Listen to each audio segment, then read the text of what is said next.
Imagine you could borrow your great-great-grandmother's body for a single afternoon. Not her memories, just her flesh, her appetite, her instincts, and you decided to spend that afternoon at a supermarket. Picture her wonder. She walks through automatic doors into a cathedral of food, aisles taller than she is, stacked with bread that will not spoil for weeks. A wall of cheese, a river of cooking oil in plastic bottles, each one holding more pure fat than she might have eaten in a good month. There are cakes engineered by people whose entire job was to make sugar and butter collapse on your tongue in the most pleasurable way physically possible. There is a freezer, a box that makes winter on command, and inside it, ice cream. And none of it is guarded. None of it will be gone tomorrow. She could come back the next day, and the day after, and the shelves would be full again, as if the world had quietly decided that hunger was over. She would not see a normal Tuesday errand. Her body would read this as the single greatest stroke of luck in the history of her bloodline. And it would do exactly what tens of thousands of generations trained it to do. It would tell her to eat past full, to grab what she could carry because a feast like this might never, ever come again. That body is your body. The instincts firing in her are firing in you. When you tear open a bag of chips you didn't plan to finish. When you go back for the second slice you swore you wouldn't. When your hand drifts toward the snack drawer at 9 p.m. with no hunger behind it at all. That is not a character flaw. That is ancient, expensive, beautifully engineered survival software, running flawlessly in a world it was never written for. We have a strange relationship with our own fat. We treat it as the enemy, an invader, something to be burned, beaten, fought off like an infection. The entire grammar of modern weight talk is military. Torch it, blast it, melt it away.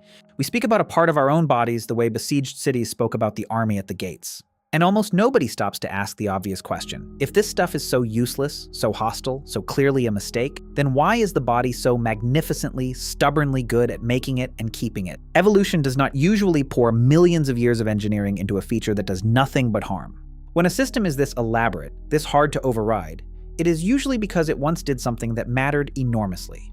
For almost the entire stretch of the human story, the thing you are taught to despise was the thing that kept your ancestors breathing through the parts of the year that killed people. Fat was not the villain. Fat was the hero. Fat was the reason there was a next generation at all. Step back from the supermarket and the bright lights and the climate-controlled abundance, and walk into a colder scene. The hunt has failed. Not for one day, for a stretch of days that has started to feel less like bad luck and more like a verdict. The stores that looked generous in autumn have gone thin and then gone empty. Outside, the cold has arrived with the patience of something that knows it will win most arguments. The children are quiet in a way that children should never be quiet. And inside the bodies huddled against that cold, something is happening that no one in that group can see or name or thank. Slowly, gram by gram, the fat banked during the good months of summer is being released back into the blood as fuel. The savings account, opened in plenty, is being spent in scarcity. It is the difference between a body that lasts until the next kill and a body that simply stops.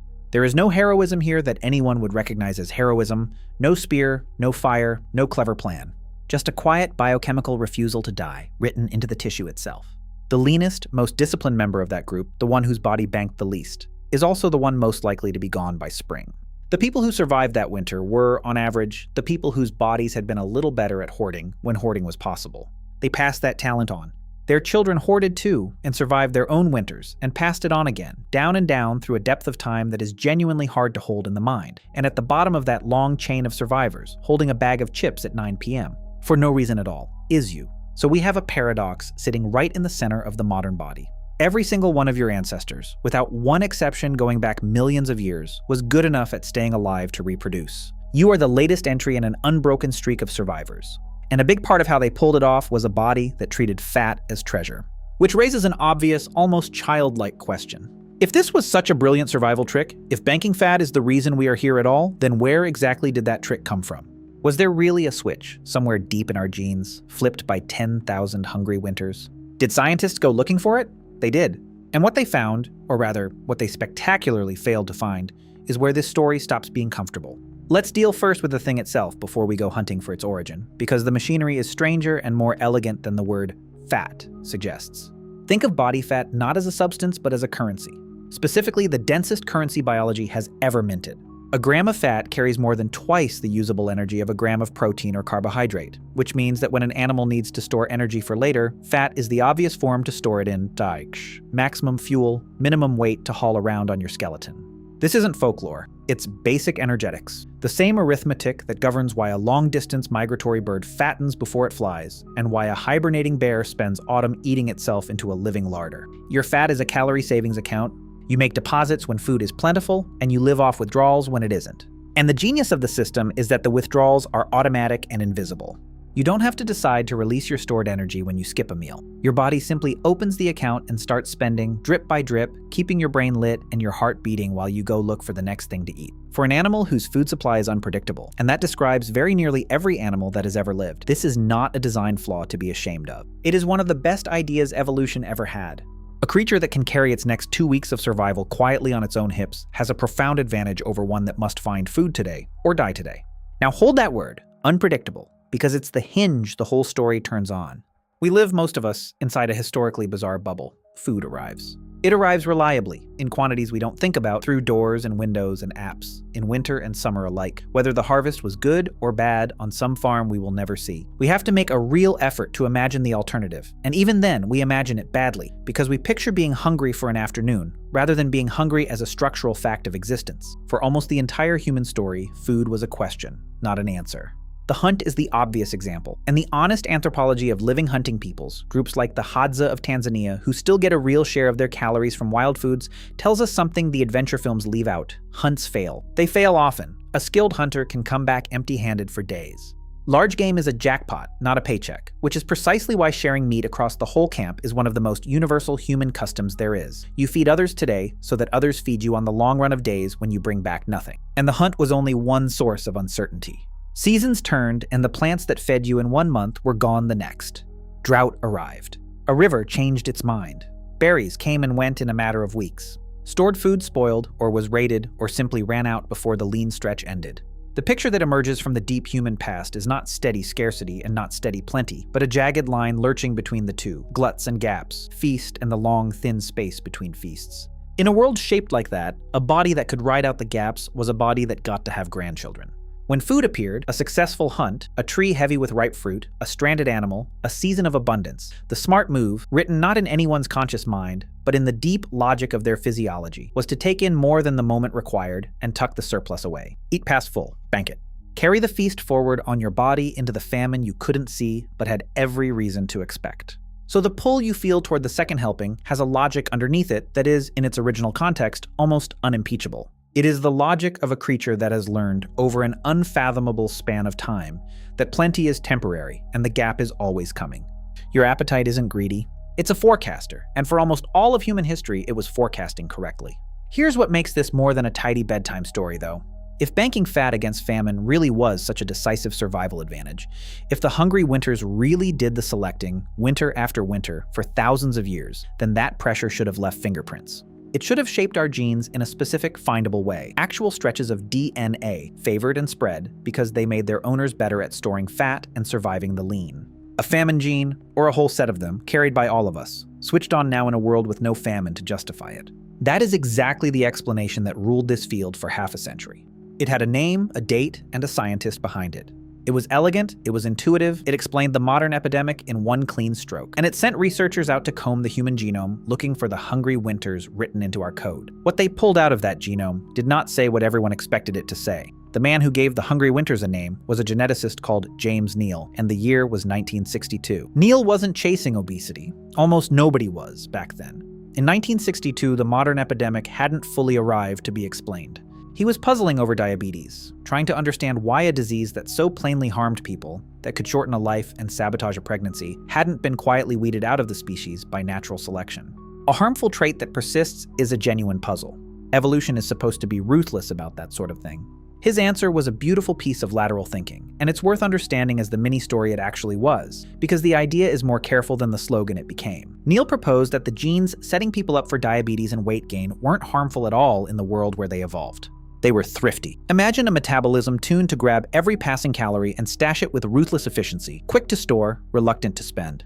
In a feast and famine world, that thrift was a gift. It got you through the gap. The same genes that wreck a pancreas in a world of constant sugar were, in a world of constant uncertainty, the genes that kept you alive. They were built for a famine, and now, Neal argued, they sit in our bodies preparing us, every single day, for a famine that never comes. You can feel why this idea conquered the field. It does so much work at once. It explains why weight gain feels so effortless and weight loss feels like a war. It explains why the trait is everywhere instead of rare. It even carries a strange dignity. Your struggling metabolism isn't broken, it's an heirloom, a survival engine idling in a world with no disaster left to survive. For decades, the thrifty gene hypothesis was simply the explanation. It made it into textbooks. It made it into the way ordinary people talk about their own bodies, whether they knew Neil's name or not. And then people went looking for the genes. That's the thing about a good scientific idea. It makes predictions you can actually go and test. And by the 2000s and 2010s, the tools to test this one finally existed. We could read the human genome.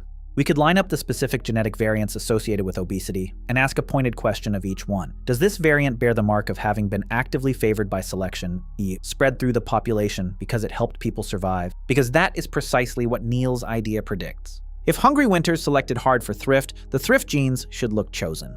In 2016, the biologist John Speakman and colleagues published an analysis in the journal Cell Metabolism that did exactly this accounting, and the numbers landed like a quiet bomb. Of roughly 115 gene variants, then known to be associated with obesity, only around 9 showed signs of that kind of positive selection.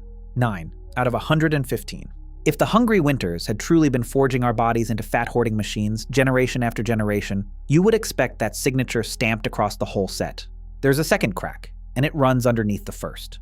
Catastrophic famine of that scale seems tied largely to farming and dense settled populations, and farming is only something like 15,000 years old. In evolutionary time, that's barely a long weekend. Critics argued it's simply too short a window, too few of those catastrophic winters, to have driven such deep and widespread changes in our genes. Now, honesty, because this field demands it and the brief insists on it. This is a live dispute, not a verdict, and the thrifty idea has defenders who are not waving white flags. One of the sharpest counters comes from the researcher Andrew Prentice, who points out that famine doesn't only kill, it also crushes fertility. Starving bodies stop ovulating, pregnancies fail, and selection that works through who gets to reproduce can bite far harder and faster than selection that works through who survives, potentially squeezing real evolutionary change out of even that short, recent window. The argument is genuinely unresolved. People who have spent their careers on this disagree with each other right now, in print. But notice what the crack has done. The neat, satisfying 50-year-old story, the one that told you your appetite was forged in the hungry winters, is no longer the obvious answer. The fingerprints scientists went looking for, in the place the theory said they'd be, mostly weren't there, which leaves us standing in front of a far more uncomfortable question. If it wasn't the famines that made us this way, if the hungry winters didn't do the carving after all, then what on earth did? Why are we like this? There is a second answer, and it doesn't involve hunger at all. To find the second answer, you have to stop thinking about food entirely and start thinking about teeth. Not yours, the ones in the dark, pointed at you. For most of our deep evolutionary past, our ancestors were not the apex anything. They were meat. Small, slow, soft, equipped with laughable claws and unimpressive jaws, they shared their landscape with leopards, saber-toothed cats, hyenas the size of small bears, and a whole catalog of predators that regarded an early human the way you regard a sandwich. We have the fossil evidence of it. Ancient skulls punctured by cat fangs that fit the holes exactly. Our distant relatives ending their stories inside something else's stomach. Being eaten wasn't a tragic exception. It was a normal cause of death. And here is where the second hypothesis does something clever, because it asks a question the famine story never thought to ask. We've been obsessing over what made our ancestors store fat, but what stopped them? What set the ceiling? Because in nature, there is almost always a ceiling on fatness, and it's enforced by predators. A fatter animal is a slower animal. It climbs worse, sprints shorter, tires sooner. In a world where a heartbeat's hesitation gets you killed, carrying extra weight isn't insurance, it's a death sentence with a delay. So across the animal kingdom, predation pins body fat down. It punishes the slow. It keeps a hard lid on how heavy you're allowed to get and still see another morning. Now, John Speakman, the same researcher whose 2016 gene counting put the crack in the thrifty story ass, offers an alternative he calls the drifty gene hypothesis, and the single letter swap from thrifty to drifty carries the whole idea. His proposal runs roughly like this. Somewhere around 2 million years ago, give or take, our ancestors did something no prey animal had managed before. They escaped, not by getting faster, but by getting dangerous. Fire to hold the night back. Weapons that killed at a distance. And above all, group living, many sets of eyes, many hands, a wall of cooperation that turned a soft, slow primate into something the leopards learned to leave alone. And when the predators backed off, the ceiling came off with them. This is the heart of the drifty idea, and it's subtle, so let me translate it out of the jargon. Speakman isn't saying that escaping predators made us fat. He's saying it stopped actively keeping us thin. As long as cats were culling the slow, there was relentless pressure trimming the heavy end of the population off, generation after generation. Remove that pressure and you don't get a push toward fatness, you get a release. The genes that influence body weight, no longer policed at the upper end, are free to wander, to drift. Over a very long time, random mutation and chance scatter the population's fatness more widely, with no force pulling the upper end back down. Some people end up predisposed to carry more, not because that extra weight was ever selected for, never because it helped, but simply because nothing was left to select against it. Fatness as the absence of a constraint rather than the presence of a design. It's a genuinely different shape of explanation. Thrifty says we were actively pushed towards storing fat by the hungry winters. Drifty says we were merely let go, the brakes quietly removed 2 million years ago, and we've been coasting outward ever since. And this is the part the honest version of this story cannot skip. Neither one is proven. Drifty is not the answer that beats the wrong one. It's a serious rival hypothesis, elegant and contested, and Speakman himself frames it as a proposal, not a conclusion. Other scientists push back on it just as they push back on thrift. It helps, too, to bury one last myth on the way through. There is no single fat gene, no master switch some people are cursed with and others aren't. The real picture is that hundreds of genetic variants each nudge body weight a little, and every one of those nudges plays out inside a particular environment of food and movement and stress. Your weight is a conversation between a great many genes and the world they happen to land in, not a sentence handed down by one rogue strand of DNA. And there is something oddly freeing in admitting how little we actually know here. The two best explanations on the table point in almost opposite directions, pushed by hunger or released by safety, and the experts can't yet tell you which is right. But notice what they agree on completely. Both stories end with the same body, one shaped by a vanished world, carrying instincts tuned for a reality that no longer exists. And that agreement, underneath the argument, is the one thing here you can actually take home tonight. Because whichever origin wins, it changes what your struggle with the fridge really is. It was never about willpower. It was never a verdict on your character. So what does it mean to walk around in a body built for a world that's gone? And is that something you felt in your own life, that quiet sense of being out of step with the very abundance you're surrounded by? Tell me below, because I think more people live inside that feeling than ever say it out loud. Stay with me, because the last piece is the one that actually puts you at rest. Here's the thing both stories quietly agree on. The thing that survives no matter which scientist turns out to be right. The argument is about the cause. It is not about the situation. Whether the hungry winters carved us or the vanished predators released us, the body you are sitting in tonight was assembled for a world of scarcity and effort, and it is living in a world of abundance and ease. That gap has a name. Scientists call it mismatch, and unlike the origin story, it is not in dispute. It is the one solid floor under all of this. Walk through what the mismatch actually means plainly, because it deserves to be said without a single joke leaning on it.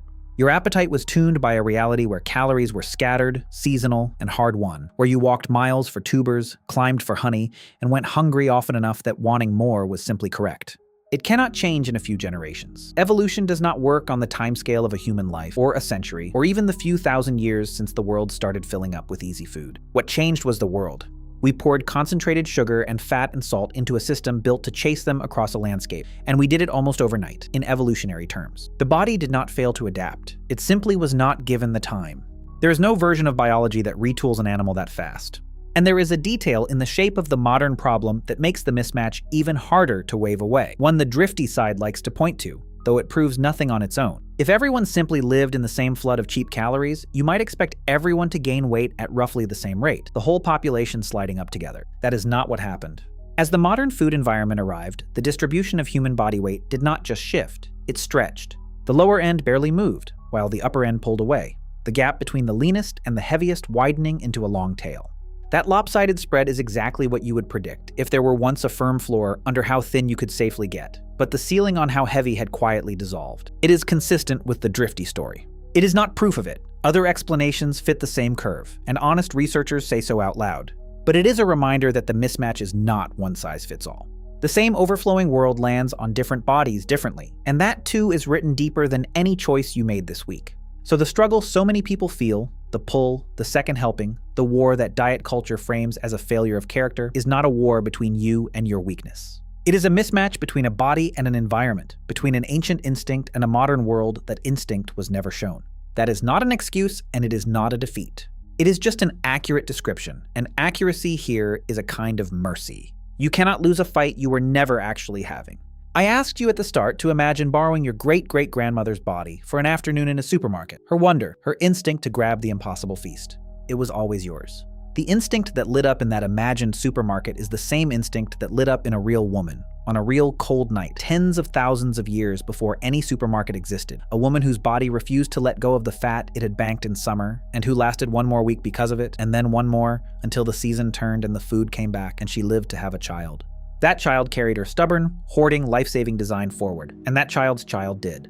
And so on, down a chain so long the mind slips off it, every link a survivor, every link passing the same refusal to die a little further down the line, until it reaches you, standing at your own fridge on an ordinary evening, in a world that woman could not have dreamed and would not have believed. You are not the broken end of that chain, you are its living edge. The same design that pulls you toward the snack drawer at 9 o'clock is the unbroken thread that carried your whole bloodline through every winter that tried to end it. It worked. The proof is that you are here. Which leaves one last question, and it is not a comfortable one, because there is no answer key at the back of the book. We are the first creatures in the history of life to outrun our own design, to build a world so safe and so full that the very instincts which kept us alive now work against us, faithfully, around the clock, with no off switch and no enemy left to fight. Evolution has no foresight. It cannot prepare a body for a world that does not exist yet. So what happens to a survival machine when survival is no longer the problem? What is the right way to live inside a body that is, in the most literal sense, too good at its job, too loyal to a danger that is gone? We do not know yet. We are the experiment, running in real time, and nobody alive will see how it ends. But there is at least this. The pull you feel is not proof that something is wrong with you. It is proof that something went right for a very, very long time, long enough to reach you tonight in a world your ancestors won the right to hand you. The winter stopped coming. The feast never ends. And a body built for the gap now lives in a world that finally, strangely, has too much. That is not a flaw in you. It is a triumph that outlived the problem it was built to solve. If this gave you a kinder way to look at your own body tonight, that is the whole reason this channel exists, to trade judgment for the long view. There is a lot more deep time to walk through, and a lot more of these stories where this one came from.